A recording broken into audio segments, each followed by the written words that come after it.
أعوذ بالله من الشيطان الرجيم.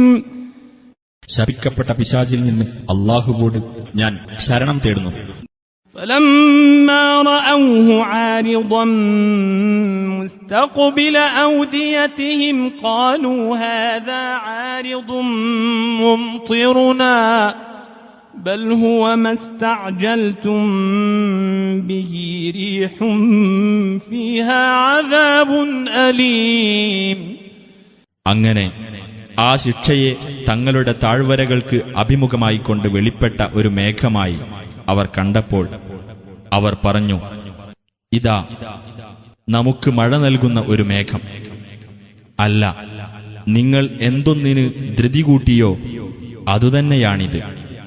അതെ, വേദനയേറിയ ശിക്ഷ ഉൾക്കൊള്ളുന്ന ഒരു കാറ്റ്. تدمر كل شيء بأمر ربها فأصبحوا لا يرى إلا مساكنهم كذلك نجزي القوم المجرمين. അതിന്റെ രക്ഷിതാവിന്റെ കൽപ്പനപ്രകാരം സകല വസ്തുക്കളെയും അത് നശിപ്പിച്ചു കളയുന്നു. അങ്ങനെ അവർ താമസിച്ചിരുന്ന സ്ഥലങ്ങളല്ലാതെ മറ്റൊന്നും കാണപ്പെടാത്ത അവസ്ഥയിൽ അവർ ആയിത്തീർന്നു. അപ്രകാരമാണ് കുറ്റവാളികളായ ജനങ്ങൾക്ക് നാം പ്രതിഫലം നൽകുന്നത്.